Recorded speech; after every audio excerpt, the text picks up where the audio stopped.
Bonjour à vous, bienvenue dans cette vidéo sur les énergies d'octobre 2024 pour notre collectif, dans cette idée que nous sommes tous reliés, tous un, et que nous allons vers notre ascension.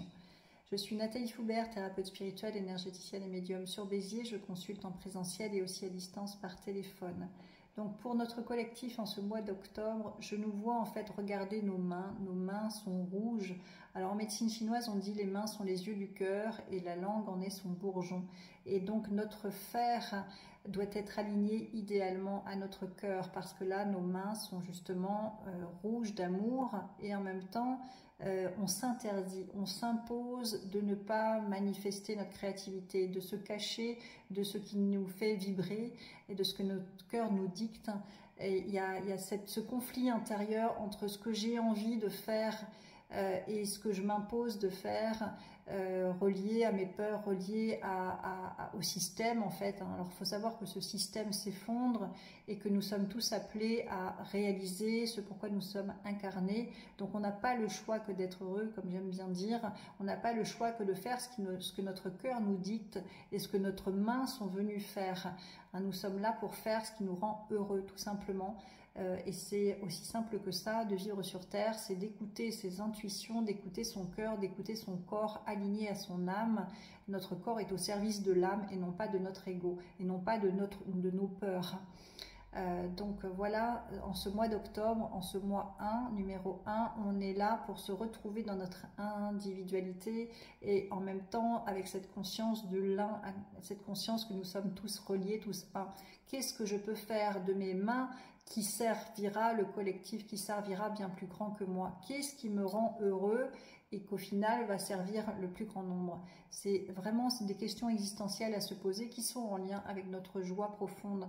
Donc on a à guérir nos failles, nos blessures et nos peurs pour justement oser incarner notre lumière, l'amour que nous sommes et rayonner ce que nous sommes. Alors le tirage associé pour ce mois d'octobre, de quoi as-tu peur? Ça peut engendrer justement des douleurs lombaires, hein. C'est comme si on verrouillait cette part de soi, cette énergie vitale qui se place dans les reins aussi, pour ne pas faire ce qui nous rend heureux. Donc de quoi as-tu peur? La question à se poser.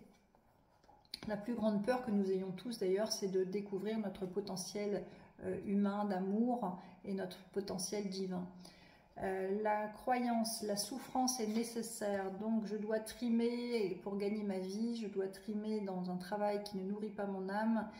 Voilà, ça ce sont des croyances et il nous faut donc travailler sur nos croyances pour se libérer de ça. Et la ressource, c'est l'amour. Qu'est-ce qui nourrit mon cœur? Qu'est-ce qui fait vibrer mon cœur? Et d'ailleurs, en médecine chinoise, le cœur est relié au rein.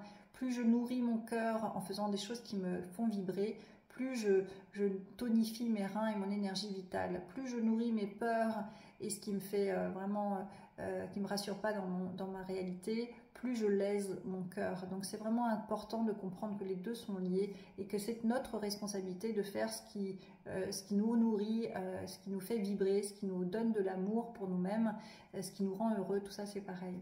Il y a eu 2 cartes conseils qui sont arrivées, donc libération. Aucun ressentiment ne doit rester à l'intérieur, notre cœur doit être léger. Tout ce qui me blesse, tout ce qui me fâche et tout ce qui est dualité pour moi, je l'exprime. Ma parole est la porte de sortie de toute cristallisation lourde en moi. Je m'affirme, donc je me libère, je retrouve ma légèreté d'être. Et la deuxième carte nous dit « J'ouvre ma conscience ». J'ouvre ma conscience à la conscience supérieure. Ainsi, je réalise toute ma grandeur et toute mon importance au sein de l'univers. Le sentiment d'infériorité ne m'appartient plus. Je retrouve ma confiance et toute ma puissance. Je m'accepte même en ma totalité. Ma mission est importante et je la vis pleinement. Exactement, nous sommes tous indispensables dans le collectif à partir du moment où on fait ce qui nous rend heureux, on fait ce qu'on aime, où on fait ce qui nous fait vibrer. Parce que c'est pour ça que notre âme s'est incarnée. Nous sommes tous uniques, nous sommes tous indispensables. Tout a été fait pour nous uniformiser, or on est tous uniques. Et c'est notre unicité qui est appelée à rayonner. Je vous souhaite un excellent mois d'octobre. Bien à vous.